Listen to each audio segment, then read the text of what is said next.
Olá, boa noite. Estamos ao vivo com vocês. Mais uma live. Nós resolvemos fazer uma live no mês de maio, falando de mães, falando de gestação, falando de menopausa. Cadê os nossos doutores? Aqui, solicitação. Boa noite. Cadê os meus doutores? Olá, doutora Karine. Oiê, Doc! Oiê, pessoal! Tudo bem? Boa noite. Boa noite a todos. Estão todos nos ouvindo aqui? Vocês estão me ouvindo bem? Oiê. Doutora Paula. Peguei. Olá, boa noite. Boa noite. Quem falta agora? Doutor Bruno. Doutor Laje, sempre é o último que aparece. Doutor Bruno, boa noite a todos. Aê. Boa noite, doutor Bruno. Como vai? Tudo em ordem? Boa noite, pessoal. Tudo bem? Boa noite. Pessoal, então, falando boa noite a todo mundo, nós resolvemos fazer essa live hoje, porque é o mês de maio, e nós resolvemos homenagear todas as mães e falar dos problemas de pele, desde a gestação até a menopausa. Então, hoje a gente vai circular aqui por todas essas faixas etárias. Cada um dá uma boa noite. Doutora Karine, boa noite. Bem-vinda. Boa noite. Doutora Paula. Oi, gente. Boa noite. Vamos bater um papo sobre as mulheres e as mamães, que é o mês delas. Doutor Bruno, boa noite. Boa noite, pessoal. Então, vamos lá. Falando de mães e gestação, nós temos aqui duas mamães. Doutora Karine e doutora Paula são mães. Eu queria, assim, fala um pouquinho, doutora Paula, você engravidou, com que idade, quantos filhos você tem? Conta um pouquinho da sua história familiar, por favor. Familiar, vamos lá. Então, eu tenho 2 meninos, Gustavo e Eduardo.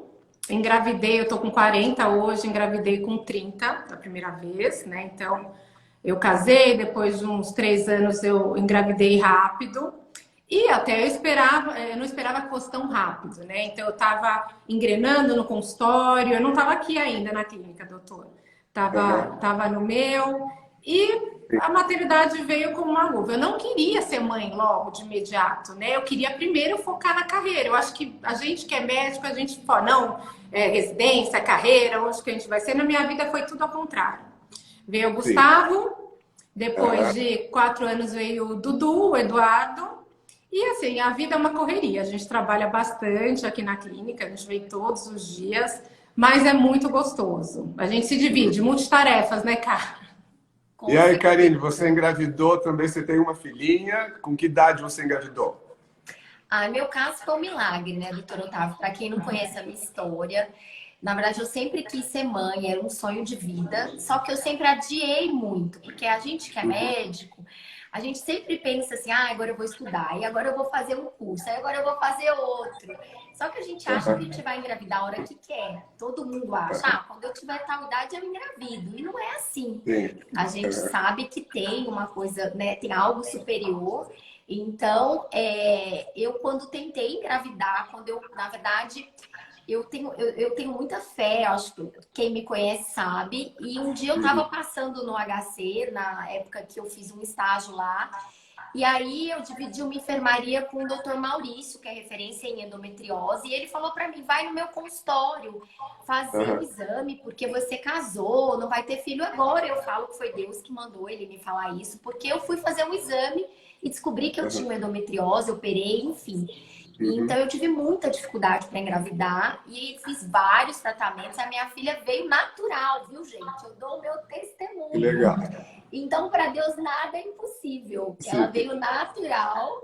Com 38 anos eu tive ela com 39 e falava assim, meu Deus, se eu chegar aos 40 sem filho, eu vou ter um colapso. Porque eu falava, eu quero ter um filho antes dos 40.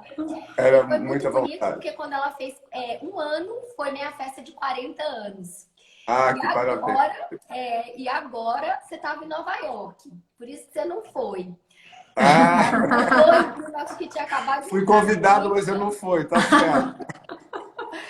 E agora eu tô tentando de novo, né? Tô com Aham, 42 anos, tô tentando mais um, porque eu achei que eu fosse ter um e fosse não querer mais. Mas sei. eu quero, entendeu? E Vai agora, aparecer. e agora eu tô esperando outro milagre, né? Para Deus nada é impossível. Então nunca percam a fé, quem tá ouvindo aí, quem quer ser mãe. Aham, Eu falo que só não consegue quem desiste, quem desiste. Então não desistam, de um jeito ou de outro, a gente vai conseguir. vai acontecer. Com certeza. Então vamos começar falando um pouquinho de pele. Doutor Bruno, qual é a maior queixa que você tem visto assim, em mulheres grávidas na clínica que chega até você? Conta um pouquinho pra gente isso. Ah, eu acho que é o melasma. Ah, já começou com melasma? Já, É, mas É o campeão, digamos, é o campeão de tudo, né? Tá, e aí me conta um pouco então do que você vê. Conta.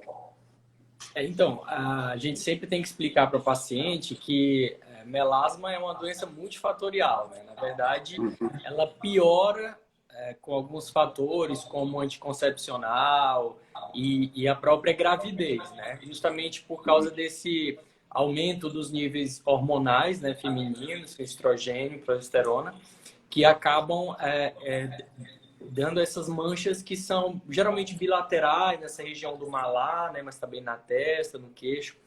E o que muita gente não sabe, né, as pacientes grávidas ficam bem desesperadas, mas em torno de um ano, num período de até um ano após a gestação, esse melasma tende a regredir espontaneamente mesmo sem tratamento. Claro que existem pacientes que acabam tendo uma sequela e aquela mancha fica, pode até clarear, mas é como se ela tivesse ficado ali meio que quiescente. Como é que a gente chama? A palavra... Em Retinha, gestação, remissão. em gestação. Isso, atenuar. Ela fica em stand-by. Ela fica em Ah, stand-by. isso. E aí qualquer fator agressivo como a exposição solar, ele volta com tudo, né? Então, um dos grandes fatores predisponentes para o melasma é justamente esse aumento de hormônios da gravidez, né? Mas a gente sabe que a luz solar também é. E aí, se juntar todos esses fatores, grávida, na praia, aí o melasma faz a festa, né? Bate mesmo. Doutora Karine, fale um pouquinho da fotoproteção para o melasma. Então, a grávida já teve lá na adolescência porque tomou pílula e ela engravidou. O que você fala para ela em relação à proteção solar tópica, via oral? Um pouquinho para a gente. Então, como o Bruno falou, né, a gravidez por esse aporte hormonal, isso tende a piorar um pouquinho, né? Ao contrário do cabelo, que melhora muito, depois nós vamos falar. Mas a gente indica os filtros de proteção, principalmente para as grávidas, os químicos, né?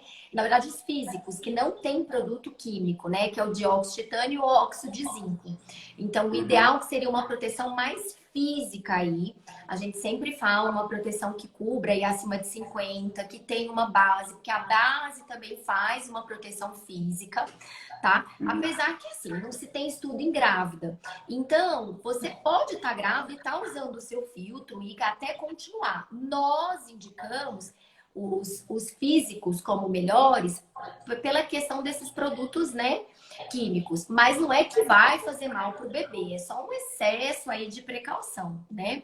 E a fotoproteção oral é muito importante também, porque o polipódio, ele é fitoterápico, então também não tem nenhum estudo provando que isso comprometa o neném. Mas a gente sempre pede para dividir aí com o obstetra e se a pessoa não se sente confortável, a gente posiciona. Mas o ideal é que use os fotoprotetores orais, tópicos, né? O protetor e chapéu, todo esse também aporte. E lembrar, acho que na pandemia todo mundo ficou muito próximo dos tablets, dos celulares, da luz visível, e os pacientes insistem em nos falar na consulta: doutor, eu não estou fora de casa, mas é importante a gente salientar esta questão, né, da luz visível. Então, procurar os protetores solares realmente que estão lá, infravermelho, calor, UVA, UVB e luz visível.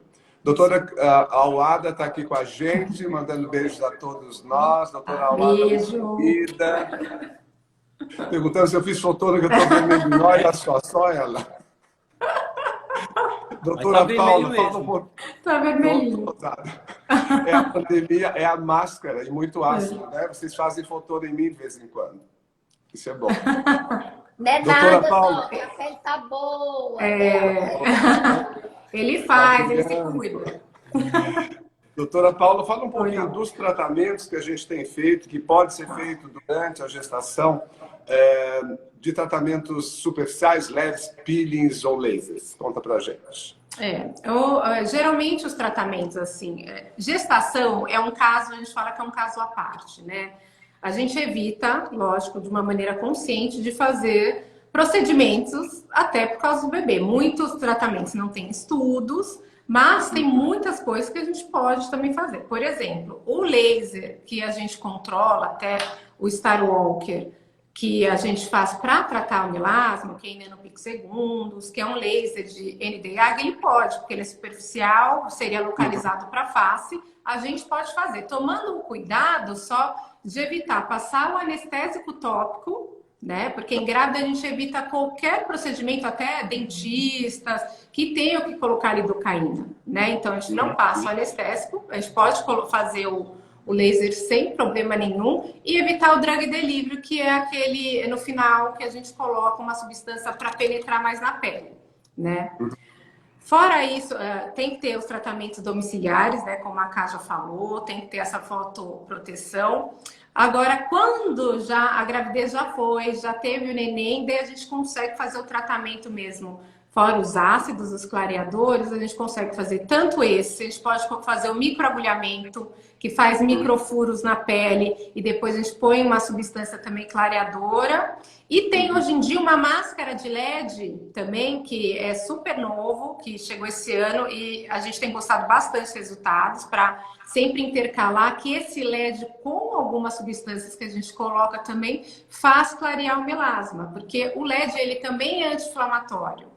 Né? Então, nós não gostamos de um tratamento, né, doutor Otávio? Um pouquinho de cada. É um combo. Alternando. A gente gosta, acho que as tecnologias associadas aos cremes tópicos, nós adoramos manipular. Eu sou de uma geração que sempre gostou de manipulação e vocês também gostam um pouco, apesar de ter dermocosméticos maravilhosos, tem linhas de clareadores excelentes, mas a gente não abre mão depois da gestação de um bom ácido retinóico e toda a família dos retinoides. Já que nós estamos falando de pigmentação, doutor Bruno, fala pra gente quais outras áreas que também podem pigmentar e o que pode ser feito durante a gestação. Então, geralmente, os pacientes se queixam mais da região da face, né? Dessa região malar, testa, o mento. Mas a gente sabe também que pode acometer partes do corpo, como os braços. No caso das gestantes, tem uma linha que a gente chama que é linha negra, né? Então, onde existe pigmento, ele pode se acentuar com a gravidez, justamente por causa dessa questão hormonal, né, do aumento dos hormônios. Então, aquela linha que chama linha negra no abdômen e também a região das areolas, a gente sabe que existe um aumento da pigmentação, então por isso que as gestantes relatam que a coloração fica um pouco mais escura, mas isso é absolutamente normal e esperado, são modificações esperadas da gestação, né? Agora, o melasma já também é esperado na gestação, mas aí já pode acometer mais de corporal essa região dos braços, principalmente. Acho que seria mais isso, mais ou menos. A Tassiana, inclusive, fez uma pergunta aqui durante, se a linha negra ela vai desaparecer totalmente, se já pode fazer um pouquinho de laser, o que você explicaria para a Tassiana a respeito dessa pigmentação? Se dá para acelerar a volta, principalmente pessoas mais morenas, laser que poderia ser usado? Tá, então, como a Paula falou do Nd:YAG, que tem essa capacidade de diminuir a pigmentação, mas isso é uma coisa que eu falo para as pacientes não se preocuparem, porque essa linha ela vai regredir, né? Então, é muito comum, principalmente primigesta, né, ficar com medo, eu vou ficar com essa mancha aqui no meu abdômen, mas ela vai regredir. Então, como a gente não pode fazer uso de peelings com ácido retinóico, a gente sempre fala que tudo que você puder adiar na gestação você deve adiar, entendeu? Melhor. Então, Com certeza. eu sou a minha postura em relação à gestação é sempre ter muito cuidado. Então, eu evito fazer procedimentos, eu evito colocar cremes, justamente porque ainda é uma terra de ninguém, assim, no sentido de ninguém entende muito bem, né, Claro. o que pode acontecer. Então, para a gente não ficar com esse receio, eu prefiro adiar todos os tratamentos possíveis. É só se o paciente realmente estiver se queixando muito, né? A gente sabe que existem ácidos como o ácido azelaico também, que pode ser usado na gestação, que aí poderia ser uma alternativa de despigmentante para essas regiões de hiperpigmentação, né? Tá. Tem uma seguidora nossa, a Napopo, ela está fazendo várias perguntas sobre baso celular, que é o carcinoma baso celular. A gente está falando de sol, de proteção. Acho que valeria a pena dar um pouquinho de atenção. Doutora Paula, podia falar um pouquinho do baso celular? Ela diz, inclusive, que descobriu um na mandíbula e ela pergunta um pouco da cirurgia microscópica de Mohs. Como o baso celular é um dos cânceres mais frequentes na população, acho que é interessante a gente falar um pouquinho do baso celular, por favor. Vamos lá. Então, o carcinoma basocelular, como o doutor já falou, realmente é o câncer mais frequente de todos os cânceres, né? Então, assim, você vê que a incidência é muito grande, né? E daí a gente combina um país tropical, onde a população está acostumada com uma fotoexposição, e a fotoexposição não é uma fotoexposição do trabalhador rural, que vive só no sol trabalhando, é a fotoexposição que até a gente costuma fazer, que é nas férias, que vai lá e torra, queima, né? O que as pessoas não sabem que o vermelhinho, que é bonitinho hoje, é o dano que está sendo causado na pele. Né? Então, o baso celular, a gente fala mais dele porque realmente ele é o mais comum, ele pode começar como uma pintinha, uma bolinha, como se fosse uma acne, ou às vezes uma casquinha que não cicatriza, né? Ele, apesar de ser muito comum, é até difícil a gente falar isso de um câncer de pele, mas ele geralmente tem uma agressão local, graças a Deus, né? Que ele não é um câncer que tem muita história de metástase, mas ele vai aumentando. E toda vez que é diagnosticado, ele deve ser retirado. É que dependendo da região, por exemplo, asa de nariz, muito perto de olho, partes orificiais, né? Ou dois subtipos, 2 ou 3, que é o micronodular, esclerodermiforme e ulcerado, são subtipos mais com tendência a retornar ou podendo dar metástase. Então, tem uma cirurgia micrográfica de Mohs, que esse acho que foi perguntado, que é feito provavelmente, dependendo da região, não sei se foi da mandíbula, né, que ela perguntou, né? Então, ela é feita porque na hora já vai tirando o pedacinho e vai sendo, dentro da cirurgia, visto por anatomopatológico, né? A pessoa tá lá, tá sedada. Para quê? Para tentar tirar o mínimo de margem possível. Porque como a área, imagina a gente começar a fazer uma área de 4 milímetros, meio centímetros ao redor de uma lesão no nariz, vai pegar o nariz inteiro.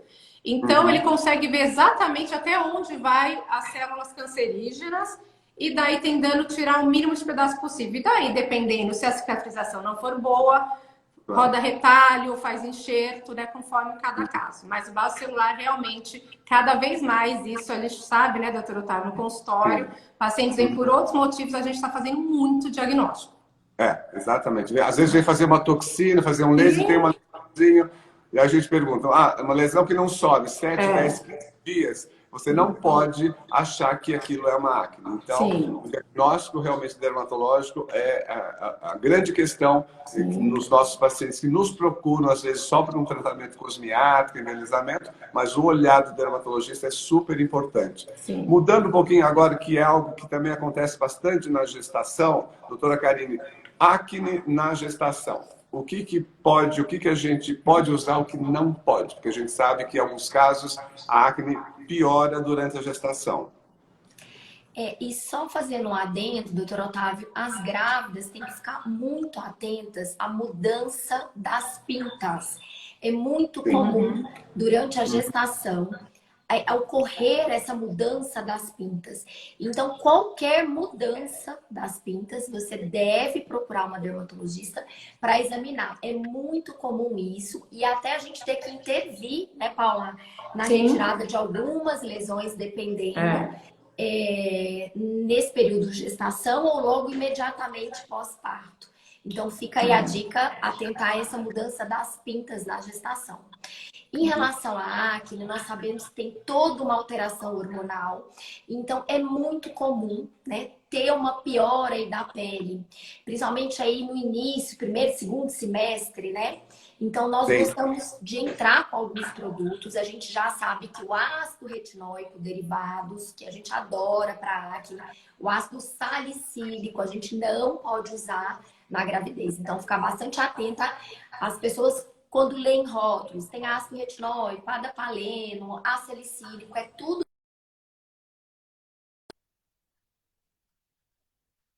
que falou. Eu gosto de entrar, mas não no primeiro trimestre. Então, eu peço, junto com o obstetra dela, que me oriente, mas geralmente no segundo trimestre eu entro com ácido azelaico, porque eu gosto muito. Cortou, Doc? Você que sumiu um pouquinho. Eu sumi? Voltou. Letícia! Voltou, tá ótimo. Voltou? Voltou. Então, continuando com acne, doutor Bruno, você indica, por exemplo, durante a gestação, a paciente pergunta, posso fazer uma limpeza de pele? Qual é a sua conduta em relação a isso? Ela está cheia de lesões inflamatórias, comedonianas. O que ela pode fazer da parte não médica? Limpeza de pele, eu oriento, porque a extração não seria contraindicada, né? A gente sabe extração de comedão, né? Não é para espremer a espinha, né? Para evitar justamente formação de cicatrizes. Mas tem que ter muito cuidado com os produtos que são utilizados durante a limpeza de pele, justamente pelo que a Karine falou agora. Por exemplo, muitos desses produtos contêm ácido salicílico, outros ácidos que são contraindicados na gestação. Então, a orientação é que você pode fazer limpeza de pele, mas que tem que ter muito cuidado com os produtos, né, que vão ser utilizados. Tá. Ok. Doutora Paula, tem uma paciente aqui, Paula, ela escreveu, ela está 5 meses de gestação e sente o rosto muito vermelho, muito quente. O que ela poderia fazer? O que seria isso? Qual a sua ideia a respeito de algum diagnóstico para isso? Provavelmente ela deve, tem que pesquisar também, ver se tem na família, ela deve ter um flushing de rosácea, talvez, né, doutor Otávio? Não sei se ela tem um rosto muito clarinho.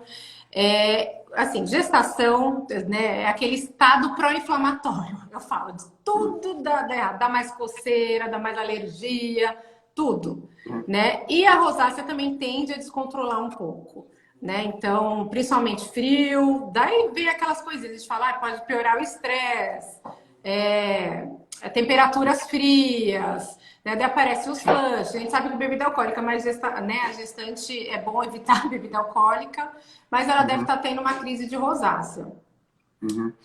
A rosácea em si, dependendo da fase, que pode imitar uma espinha, né? Ela pode só dar o flush, que é o avermelhado, mas ela também pode dar lesão inflamatória, que são os outros graus, né? Na gestação a gente evita, a gente tenta fazer o controle mais em casa, com os produtos também. Mas uma ótima dica, vamos ser bem caseiro nessa parte, fazer compressa com chá de camomila, por exemplo, gelado. É maravilhoso. Porque principalmente se ela tivesse flush, ela não controla. É uma reação automática da pessoa, né? Mas sim, o ácido azelaico, como já foi dito, pode ser usado também. E água termal, a gente adora água termal. Água termal, deixa na geladeira. É uma ótima dica. Perfeito. Doutora Karine, você que já foi gestante e tem muitas perguntas aqui da parte emocional interligado aos problemas dermatológicos. Fala um pouquinho para a gente dessas alterações, o humor, labilidade emocional da gestante e as repercussões na pele como um todo. Minha gente, é complicado, né? A Paula presenciou eu grávida, eu presenciei ela grávida. Não é fácil, não. Tolerância. É complexo. Né? Que às vezes a gente chora fala demais, às vezes eu fico nervosa, né? Demais. Você fala uma coisinha, parece que o mundo tá desabando. Os homens, se tem algum homem ouvindo, vamos entender as mulheres, minha gente. É difícil. É hormônio, entendeu? Não é culpa nossa. Não é verdade? É como TPM, né? Hormônio. Gente, hormônio. Mas a gente tem que procurar também, quando vê que tá demais, né? Às vezes fazer uma meditação, né? Procurar também, porque isso tudo passa pro bebê, né? A gente sabe que hoje tem trabalhos mostrando. Eu tenho uma amiga muito querida que é neuropediatra, que formou comigo, enfim, e ela fala muito isso, né? Como você transmite, né, para a criança toda essa parte emocional. Então, é muito importante tentar se conter, evitar atritos aí, né, em relacionamentos, porque a gente sabe que isso tudo tem a ver, né? Mas essa labilidade emocional é normal, todas, até as mais controladas. Com certeza. Falando em labilidade emocional, doutor Bruno, fala um pouco de estresse, eventualmente queda de cabelo durante a gestação. Porque pós, a gente sabe, e a gente vai falar depois, mas durante a gestação, se ela começa assim, estou perdendo 100 fios, isso é comum, pode acontecer, o que sugere como controle, já que não pode fazer grandes coisas? Na verdade, as mulheres chegam falando que a gravidez tem feito muito bem aos fios, né? A gente sabe que os pacientes falam, nossa, meu cabelo nunca esteve tão bonito como na gestação. Eu acho que é meio que um consolo, porque no pós-parto é aquele desespero, né? Ela não imagina o que vai acontecer. A desgraça. Eu acho que é o consolo do organismo para o que vem depois do neném nascer, né? Mas, geralmente, eu oriento a paciente a ter calma, ter paciência, que é totalmente fisiológico, não tem nada de anormal, não é nenhuma alteração patológica. Então, eu realmente, como eu falei para vocês no começo, eu evito ficar medicando, fazendo procedimentos. Eu tento conversar bastante com a paciente para entender que isso é muito bem documentado na literatura científica, que isso é uma coisa que vai acontecer em praticamente 100% das pacientes, né? E é isso, acho que é só uma conversa mesmo, porque eu não costumo fazer, não sei vocês, o que vocês orientam além disso. Não. O que você fala, doutora Karine, durante a gestação, não pode, durante. Como é que você acalma essa paciente? Ou... É o que o Bruno falou, é difícil durante a gestação você ter muita queda. Eu já vi mães que passam por algum problema ali durante a gestação, né? Uma ameaça de aborto precoce, às vezes a mãe tem que ficar acamada. Então, isso tudo gera um estresse aí muito grande. Ou as mães que têm algum problema aí de anemia, o ferro cai demais, a ferritina. Então, não é um quadro comum, porque na gestação o estrogênio está alto. Esse estrogênio alto, ele mantém o cabelo muito bonito. Quando passa, é que você tem aquela queda do estrogênio e a piora, né, na queda. E isso acontece muito na menopausa. Eu vi uma seguidora perguntando, na menopausa é comum cair? Mas sim, porque o estrogênio cai, né? Por uma questão hormonal, o seu estrogênio cai, então você vai ter uma perda, o fio vai afinando mais. Mas o que eu costumo deixar é complexos vitamínicos, né? A gente sabe que não tem evidência científica. Se você for ler alguns trabalhos, não tem tanta evidência científica de biotina, enfim. Mas a gente vê que na prática dá uma seguradinha, né? E tentar ir na causa, né? Para que essa mãe tente controlar tudo isso. Se é ferro, repor ferro. Se é vitamina D, repor vitamina D. Para a gente tentar controlar esse quadro, porque nem o minoxidil a gente pode usar na gravidez. Então a gente precisa ter bastante cautela. Tá. Tem um assunto aqui muito importante, muitas perguntas fizeram no meu direct, doutora Paula. A Regina, a mãe dela teve estrias e ela morre de medo de ter estrias durante a gestação. Alguma dica do que ela possa estar fazendo como prevenção, já que não pode tratar durante? Então, estria, lógico que eu acho que o que a gente vê também tem o fator idade. Quanto mais nova, né? A gente já pegou, por exemplo, gestante adolescente, a pele é muito dura, muito firme. Quanto mais nova, me parece que a chance de ter estria na gestação, principalmente terceiro trimestre, é muito maior, né? Quando a gente vai tendo mais idade, a pele vai ficando um pouquinho mais fininha, mais molinha, a chance é menor. Mas isso também depende de cada caso, de cada tipo de corpo, né? A única coisa que a gente tenta para dar uma prevenção é uma bela hidratação, tanto da barriga, das mamas, porque a mama também cresce muito, né? Já até depois do terceiro trimestre já se prepara, já começa. Tem gente que já. Eu, por exemplo, eu tive saída de colostro antes do neném nascer, né? Então o corpo inteiro se prepara. O quadril também alarga, mas a gente não cabe nas calças depois, mesmo voltando para o peso. Mas a estria, primeiro, o que é a estria? É o rompimento, é o crescimento abrupto da pele que o corpo não está preparado. Então, toda estria é uma cicatriz, né? Então, a única coisa que a gente tem para fazer neste momento é hidratar, para tentar ter algum tipo de prevenção para a qualidade da pele e evitar as estrias que podem ou não surgir. Daí, depois da gestação, dependendo de como for, geralmente elas são mais avermelhadas, daí é ótimo para a gente entrar com os tratamentos, tanto tópico para passar, mas a gente sabe que os tratamentos de ácido, de cremes com elastina, de colágeno, eles não vão conseguir tirar a estria, né? A gente consegue melhorar, minimizar, principalmente com os lasers que vão estimular o colágeno, porque a estria é um tecido cicatricial, então não adianta, nunca vai virar uma pele normal. Doutor Bruno, se você tivesse que escolher um tratamento para as estrias pós-parto, qual que você escolheria ou indicaria para estrias avermelhadas mais recentes, pós-parto? Então, no pós-parto, eu sempre utilizo 2 procedimentos. Você falou que tem que escolher um, mas eu faço combinação da luz pulsada, justamente para tratar aquela cor violácea, né, da estria, e também o estímulo de colágeno com a termoporação. E lá na clínica a gente utiliza o Tixel. Então, eu gosto muito da associação desses 2 procedimentos. Se fosse para escolher um, eu escolheria o Tixel, né? Justamente porque ele tem essa capacidade de fazer esse remodelamento do colágeno e melhorar essa estria. Mas eu gosto de associar esses 2 procedimentos. Acho que eu fico só entre os 2 e também, geralmente, eu faço o drug delivery, né, com ácido retinóico, que já seria pós-gestação, já seria indicado, né? Sim, e ácido retinóico. O ácido retinóico existe há mais de 40 anos. A gente volta com ele, entra com o Tixel e um ácido retinóico nas estrias, no melasma, em tudo. A gente retoma porque a gente adora os retinóides. Aí nasceu a criança, no pós-parto, doutora Karine, o cabelo despenca. O que você vai fazer para essa parturiente? Ela chega desesperada, com bolos de cabelo.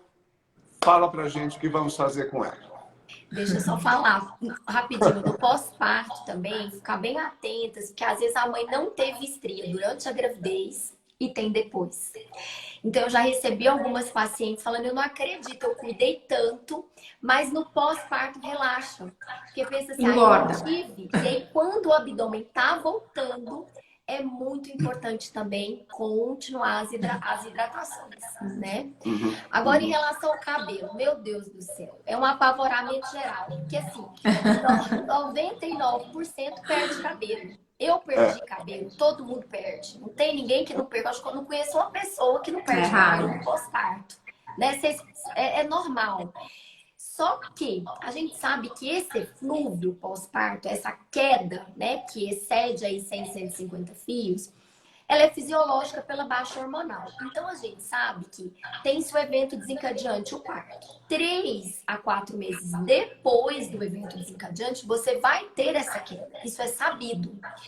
E isso vai durar mais ou menos 3 a 4 meses, uma média. Tá?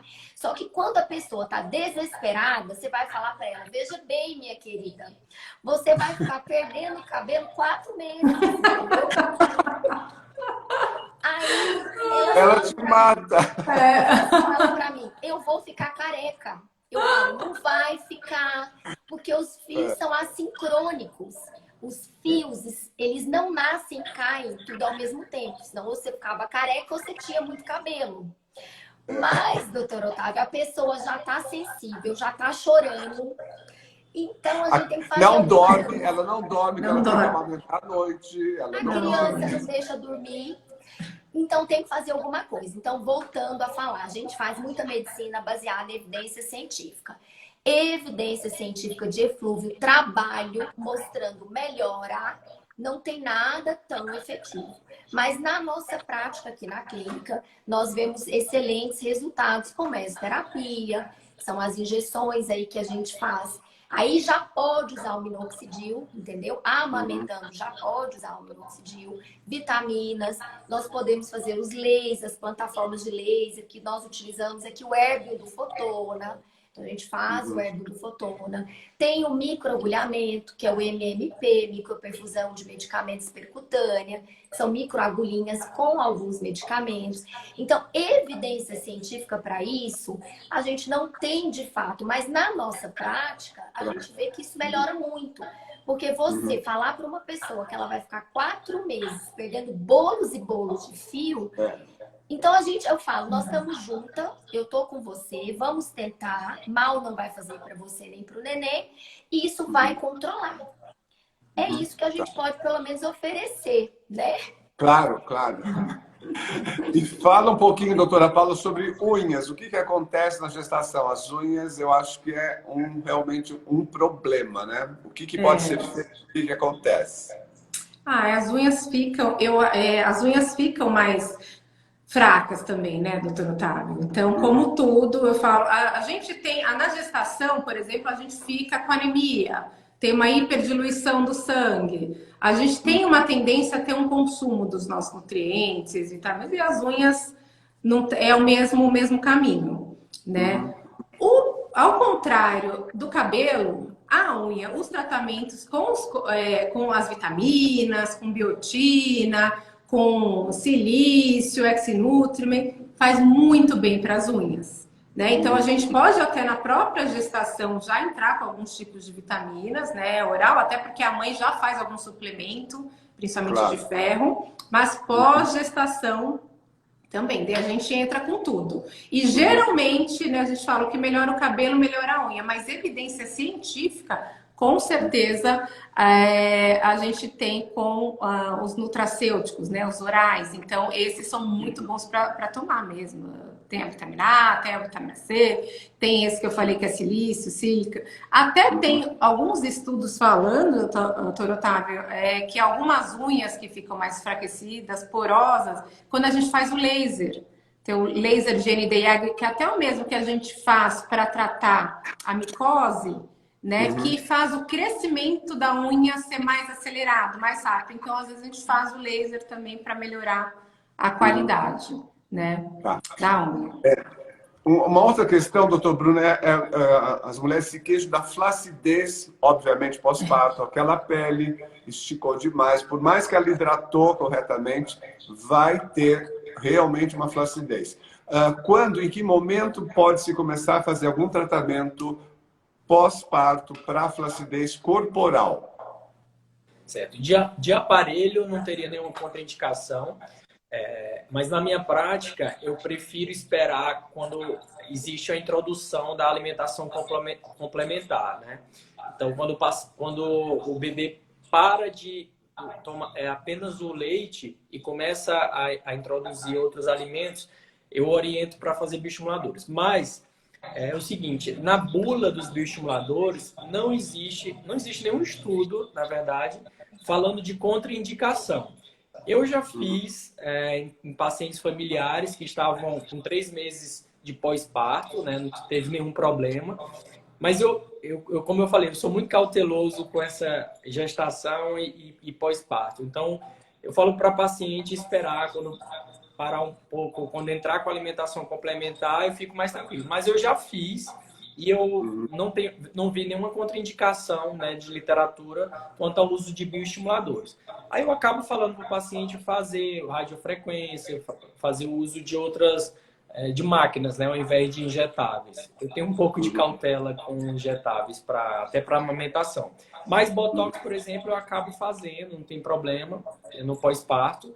Mas bioestimulador, que é o que trata a flacidez, eu tento dar uma segurada, né? Mas não teria nenhuma contraindicação, na verdade. Eu acho que são duas situações distintas. Durante a gestação, nós temos como conduta, pergunte ao seu obstetra, converse com o seu médico. Por mais que a gente oriente, que contraindique, eu gosto que a última palavra seja do obstetra. E na amamentação, perguntar para o pediatra. Quer fazer toxina? Na bula está escrito que não, mas se o pediatra deixou, vamos fazer. Tudo bem. Às vezes até uma autorizaçãozinha, né? Por falar em flacidez, doutora Karine, a suplementação proteica, colágeno, verisol, peptídeos, qual é a sua orientação pós-parto para ajudar na recuperação dessa pele que ficou flácida? Tá, então vamos lá. Até por experiência própria, o abdômen, ele demora e toda essa parte da musculatura, né? Porque quando a gente fica grávida, você tem uma lordose, você tem uma projeção, né? Você fica meio patinha, né? O seu próprio eixo do corpo, né? Isso é normal da gravidez. Então, não se desesperem, porque até um ano e meio, né, Paula? A gente vê que a gente tá voltando, né? Então, essa primeira flacidez aí aparente não vai ser a que você vai ficar, né? Então, assim, eu falo por mim, eu demorei 2 anos para voltar ao meu corpo, tá? Claro que eu já fiz bioestímulo bem antes, como o Bruno falou, eu não esperei tanto. Mas o que a gente orienta é que tenha, né, esse bom senso aí, essa conversa, para que não fique, né, nem lá nem cá, né, doutora Otávio? Para que a gente também tenha um respaldo, né? Tá. Então, eu acho isso importante. Via oral, você gosta de dar a suplementação? Então aí voltando, toda vez que eu entro com bioestimulador, eu acredito assim, é igual malhar. Eu acredito que não adianta você tomar whey protein, eu vou tomar whey e eu não vou malhar. Eu acho não vai que não parecer faz músculo. sentido. E não adianta também você morrer de malhar, meu personal fala pra mim, você não come. Como que você vai criar músculo? Você tem que comer, entendeu? Exato. É a mesma coisa com colágeno. Se você quer melhorar a flacidez, você está estimulando. Então, isso é muito controverso. Tem vários trabalhos já mostrando evidência científica com a reposição de colágeno, com a reposição de alguns hidrolisados, né? Peptídeos hidrolisados de colágeno. A gente tem uns consagrados aí de trabalhos como o Verisol, o Fácia, sem conflito de interesse, tem vários. Então, eu acredito sim que você repondo, você melhora esse aporte, principalmente porque grávida, pós-parto, o organismo é muito sábio, ele tira tudo ali para a criança. Então, você precisa fazer essa reposição. Eu acho super válido.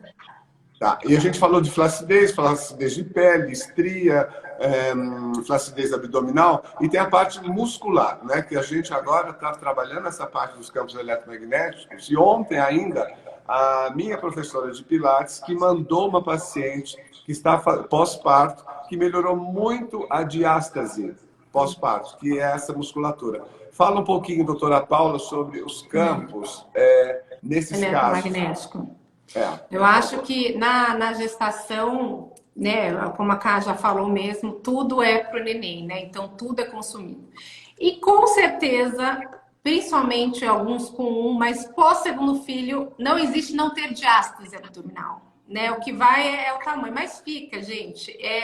E lógico que cada biotipo é diferente, mas fica. A gente fica com uma fragilidade. Realmente a barriga demora muito para mesmo parto normal. A Karine teve parto normal, eu tive 2 cesáreas. A minha então demorou muito, né?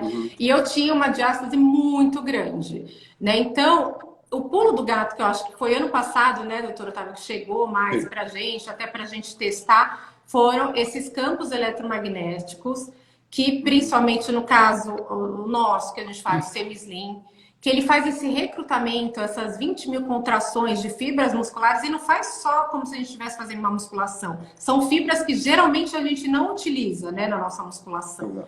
E eles servem tanto para hipertrofia, então quando a gente quer definir, por exemplo, mais massa, então um abdômen que tem uma diástase, fazer abdominal naquilo sozinho não vai adiantar. A gente pede também esse campo para ajudar. Para quem tem fragilidade da musculatura, né? Então muita gente tem problema de deambulação, locomoção, para aumentar a força muscular e também para dar igual no meu caso, porque eu fiz, já meu filho já é grande, mas eu fiz muito ano passado para o meu abdômen para consumir gordura. E é provado, teve um estudo recente, até espanhol, falando que tem o consumo, acho que se não me engano, 25% da gordura local. Então a gente consegue fazer para queimar também a gordura. Né? Agora, uma coisa muito importante também, já pegando o gancho do campo, doutora Otávio, é que principalmente depois de alguns partos naturais, né, doutora Karine, a mulher pode perder a urina, né? É comum. Eu tenho uma paciente jovem que já teve 2 ou 3 partos normais e perde. Então, tem essa cadeira também que chama encela, que faz também essa contração, mas daí do assoalho pélvico, né? Para evitar ou para também melhorar a perda do xixi, da incontinência urinária, que acontece. Sim. Acontece com mais frequência do que a gente acha. E não é só pós-menopausa. Mulheres jovens, só que tem o constrangimento de falar. Sim. Às vezes, muitos atletas, inclusive, Sim. a gente já teve pessoas triatletas que, de tanto treinar, existe realmente uma fragilidade do assoalho pélvico. Sim. E é maravilhoso você associar a sua atividade física e esses campos. Sim. Sim. A Adriana Miranda, querida, está aqui. Ela fez, ela adora. Adoro. E vamos, então, mudar um pouquinho, a gente sai de gestação para a menopausa. Doutor Bruno, fala um pouquinho das alterações principais que acontecem na menopausa na mulher, dermatologicamente. Eu estou lembrando aqui de um comentário da Adriana Wada, que falou que na menopausa tudo cai. Ladeira abaixo. Ladeira abaixo. Cai o cabelo, É verdade. Cai tudo. Né? Então, realmente é isso. Na menopausa, a característica principal é essa queda do nível de estrogênio. Então, caindo o estrogênio, cai o cabelo, a pele se torna ressecada, que a gente sabe que as rugas aumentam, a flacidez acentua, justamente porque o estrogênio está relacionado com toda essa característica de manutenção de hidratação, vício e permanência das fibras de colágeno. Então, caiu o estrogênio, as principais alterações que a gente observa é realmente queda de cabelo, flacidez, ressecamento da pele. E eu acredito que praticamente essas 3 são as campeãs assim, de queixas, né? Sim. Doutora Kailin, tem uma seguidora nossa chamada Lili, ela me mandou essa pergunta. O que fazer com a pele ressecadíssima da menopausa? Dicas práticas, princípios ativos, o que você sugere? Então, Lília, por exemplo, a minha pele é muito ressecada, então não só na menopausa, tem pessoas que têm a pele mais seca. Então, eu falo assim de carteirinha, você tem que procurar veículos mais untuosos, colocar muita manteiga na fórmula, porque esses veículos mais em sérum, óleo free, em gel, não são legais para uma pele pós-menopausada ou para uma pele mais seca. Então, você tem que hidratar muito essa pele, porque é uma pele que fica mais seca e é igual um solo. Pensa um solo trincadinho, rachadinho. Então, você tem que colocar veículos, produtos que comecem a hidratar isso muito bem. Então, você pode colocar alguns ativos, mas sempre buscando isso. Cremes mais untuosos e não veículos mais secativos. Isso eu acho que é o principal. Principalmente nessa área dos olhos, que é uma área que eu tenho péssima, que a pele é muito fina, não tem muita lubrificação de glândula.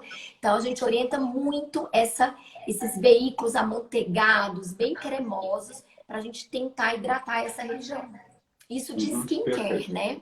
Tá. A gente adora as manteigas, né? De karité, de pistache, de manga. Essas mangas têm alguns veículos específicos para a área dos olhos que são bastante interessantes. Já que você falou em olhos, craquelado, doutor Bruno, fala um pouquinho do que pode ser feito para esse craquelado, principalmente na pele menopausada mais seca. Os fios, fala um pouquinho sobre isso, por favor. A gente gosta bastante do estímulo de colágeno feito pelos fios. Mas também de injetáveis, eu acho que os skin boosters, eles melhoram, né? Acabam fazendo essa hidratação dessas rugas finas. E a tecnologia, né? A gente gosta muito do Fotona Herbio e do próprio Utera para tratar essa flacidez de pálpebra inferior, que é uma queixa bem frequente, né? E óbvio que quando aquelas rugas, a gente trata com o carro-chefe aí, que é a toxina botulínica. Mas os fios, nós estamos gostando bastante dos resultados. Geralmente a gente espera aí um intervalo um pouco de uns 3 meses para fazer uma nova aplicação. Mas o que é interessante é que o feedback dos pacientes com os fios, ele tem sido muito precoce. Então, com pouco tempo da aplicação, né, que antes até mesmo de existir essa produção de colágeno, somente a produção de colágeno, eu acho que até pelo próprio edema que acaba formando, os pacientes sentem que melhora esse craquelado, né? O agulhamento, né? O fato de você agulhar ali Já leva essa neocolagênese. Cutucou, faz colágeno. Inflamou, faz colágeno, né? Quanto mais inflamação, a gente adora. Tá vendo a hora? Ficou vermelho, vai fazer colágeno. Ai, que maravilha. É ótimo. Vamos falar na menopausa, doutora Karine. Também existe, obviamente, ressecamento, não só do corpo, também das mucosas íntimas. Fala um pouquinho dessa parte de rejuvenescimento íntimo, que é muito procurado também e muita gente não sabe que tem tratamentos modernos para isso. Então, acho principal frisar isso, né, doutor Otávio? Porque esses lasers para rejuvenescimento íntimo, eles surgiram com o fato das mulheres que tiveram câncer de mama não poderem fazer reposição hormonal. Então, a gente sabe que sem hormônio, isso gera toda uma atrofia ali dessa parte da vulva. Principalmente, nós conhecemos hoje muito a síndrome geniturinária, que você leva a essa atrofia ali da parte ali do canal da uretra também, e isso leva a uma perda de urina. Tá? Então, os lasers vieram para dar suporte a essas mulheres que não poderiam fazer reposição. E hoje a gente está fazendo muito para essas mulheres e para as que também fazem. Porque a gente sabe que o fato de você colocar, nós gostamos do laser de Hébio, sem nenhum conflito de interesse, a plataforma Fotona. E o que que ele faz? Ele aquece ali essa região da vagina, né? Então, ele leva a neocolagênese, a formação de colágeno, de uma maneira muito segura, muito natural, de uma maneira não muito ablativa, né? Como tem alguns outros lasers. E é muito tranquilo, você não dói, viu, pessoal? Não dói. Você faz uma sessão por mês, 3 sessões, e isso acaba melhorando a parte de lubrificação. Então, tem muitas mulheres que têm dispareunia, dor no ato sexual, isso é muito importante, que não comentam. Outras que separaram. Recentemente, eu atendi uma paciente que estava casando de novo, estava 10 anos sem ter relação sexual, então ela estava com medo ali, né? Estava se envolvendo de novo com uma pessoa, ia casar. Então, queria fazer para preparar tudo isso. Então, acho isso muito importante. Existe alternativa, dá para melhorar. E também a parte da incontinência urinária, porque ele trabalha a parede anterior. Então, ele também melhora. Claro que a gente precisa de um estudo urodinâmico, precisa ver qual o grau de incontinência. Tem 2 tipos e 3, o tipo misto. Então, dependendo desse grau, você pode melhorar. E eu sempre indico uma associação também com a fisioterapia. Ou a fisioterapia normal, ou a cadeira, que é bem mais eficiente, a cadeira em cela, porque faz 11.000 contrações. Então, não tem comparação com uma fisioterapia normal. Então, acho que essa associação é muito boa para prevenir essa síndrome geniturinária, a parte de incontinência e essa parte também de lubrificação vaginal. Tá. Doutora Paula, fala um pouquinho de ácido hialurônico injetável, dessa parte íntima também. Vocês têm feito, né? Temos. Sim. Porque às vezes, assim, como a menopausa, né, ela diminui o hormônio, então, assim, toda a parte do corpo vai ficar um pouquinho defasada, tanto do colágeno quanto da elastina. Fica mais ressecado, fica mais murchinho, fica mais flácido. Na vagina, o Bruno sumiu, mas tudo bem, daqui a pouco ele volta. Nos grandes lábios, tudo que a gente puder colocar em face, né, no corpo, a gente consegue colocar nos grandes lábios também. Então, 2 alternativas que me agradam e também agradam muito as pacientes, porque, né, como a Ká comentou, essa procura cada vez mais, porque a gente tinha vergonha de falar disso, né? As mulheres se sentiam constrangidas em ver que nós, né, estávamos na super fase de querer ter essa retomada da atividade sexual e de se gostar, às vezes só de se gostar mesmo, né? Claro. Então, 2 abordagens, né, que tem. Primeiro, o bioestimulador. O bioestimulador, que a gente faz para flacidez, faz para o braço, para o rosto, ele também é colocado no grandes lábios. Até a ordem seria um pouco essa, tentar o bioestimulador para ver o que a pessoa consegue produzir, né, do seu próprio colágeno. E depois de 1 ou 2 meses, a gente aborda, e sim, se precisar um pouco mais de recheio, porque tem uns que são mais gordinhos, outros mais magrinhos, isso acontece, né? Claro. Então, daí sim, a gente coloca o ácido hialurônico, que é o preenchimento, como se fosse esse cimentinho, tomando, lógico, os devidos cuidados para preservar a anatomia, não colocar demais também, porque às vezes pode machucar, pode ficar inchado, né? Mas os resultados são muito bons, não prejudica, é muito tranquilo também de ser feito e cada vez mais realmente as mulheres estão se abrindo literalmente para esses cuidados que antes tinham vergonha de ter. doutor Otávio. Claro, claro. Né? Doutor Bruno sumiu. Ah, não, voltou, doutor Bruno. Gente, eu tô com problema na conexão, desculpa. Ficou todo mudo, travou e caiu. Tem problema, já está quase acabando. Bruno, a Iraci, ela escreve aqui dizendo que ela está na menopausa, apareceu melasma e flacidez. Por onde você começa tratando? Eu começaria pela flacidez aí, porque até a gente sabe que a flacidez ela demanda um tempo para esse aumento da produção de colágeno. Então, a gente sempre fala que o paciente vai começar a ver resultado com 3 meses após o tratamento, né? E o pico aí ao redor do 6º mês. Então, tratamento de flacidez tem que ter muita paciência. E o paciente também tem que colaborar. Não adianta você ter uma alimentação rica em açúcar, por exemplo, que a gente sabe que é um grande degenerador de colágeno. Não fazer atividade física e apostar tudo nos procedimentos. Então, isso é tão verdade que os pacientes que a gente vê melhores resultados na clínica são aqueles que têm uma boa alimentação, fazem exercício físico. E aí o bioestimulador, outras tecnologias que a gente usa para a flacidez, acabam entregando um resultado muito melhor do que aqueles pacientes que não têm hábitos saudáveis de vida, né? Claro, claro. Doutora Andréia está aqui conosco, de domingo, dia do psiquiatra. Parabéns, doutora Andréia. Vamos fazer uma live sobre a sua atividade, porque ela sempre é a maior incentivadora da longevidade saudável, né? Nós vamos chegar lá 90, 100, a gente vai ultrapassar com as dicas dela.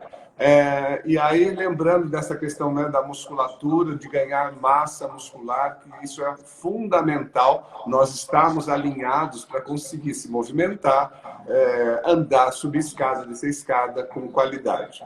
Pessoal, 1 minutinho para cada um, tá faltando, já estamos acabando, e vocês poderiam deixar de dicas aqui, assim, para a gente fechar, ou menopausa, ou gestação, o que vocês quiserem para despedida. Doutora Karine. Eu queria falar uma frase que eu escutei esses dias de um colega que veio dar um workshop aqui, o Gladstone, Dr. Gladstone, que ele falou assim: o seu colágeno entrará em colapso a menos que você o bioestimule. Então, gente, não tem jeito. Temos que nos cuidar, temos que bioestimular isso, porque todo mundo quer envelhecer, mas quer envelhecer bem. E a gente está aqui para devolver para vocês essa melhor versão. A gente está aqui para tentar fazer com que vocês se encontrem aí nessa menopausa, se encontrem de uma maneira linda, né, doutor Otávio? Saudável, natural, orgânica. Porque envelhecer todo mundo vai. Mas a gente pode envelhecer melhor, é só isso. Com qualidade bonitinha. Um beijo grande, espero todas aqui. Doutor Bruno, suas últimas palavras, algumas dicas. Tem meio minuto, vamos lá. Então, para as pacientes menopausadas, a gente sempre fala do gerenciamento do envelhecimento, que é o que a Karine acabou de falar. Então, bioestimular, porque a gente perde cerca de 1% de colágeno ao ano a partir dos 30 anos. Então, se você entra na menopausa ali ao redor dos 50 anos, você já está aí com um déficit de pelo menos 20%, né? Exatamente. Então, tem que realmente bioestimular. E um outro recado que eu queria deixar é para as pacientes do puerpério, né, pós-parto, que elas não vão ficar careca. Vai cair, mas ele vai... a gente recupera. Vai voltar. Doutora Paula. E minha última mensagem, quem cuida dos outros merece ter os seus cuidados. Então, as mães têm que se cuidar e, principalmente, mulheres pós-menopausa, tenham cuidado íntimo, que são as novas idades. Tem muito ainda para fazer, então esse carinho mais na parte íntima, na parte vaginal. Boa noite para todos, obrigado. E dos pais de cima e pais de cima e de baixo, tratamento completo. O corpo é a segunda cara, não adianta só cuidar até aqui, tem que ir descendo, né? Tudo, o corpo inteiro. Se gostar, se amar, né? Ter novos prazeres, vida nova. Os tratamentos cosméticos estão aí. Esse é meu time, meu Derma Dream Team. Nós somos um grupo unidos para sempre. Obrigado por todos. Uma boa noite, bom fim de semana. Um beijo. Boa noite. Tchau, tchau.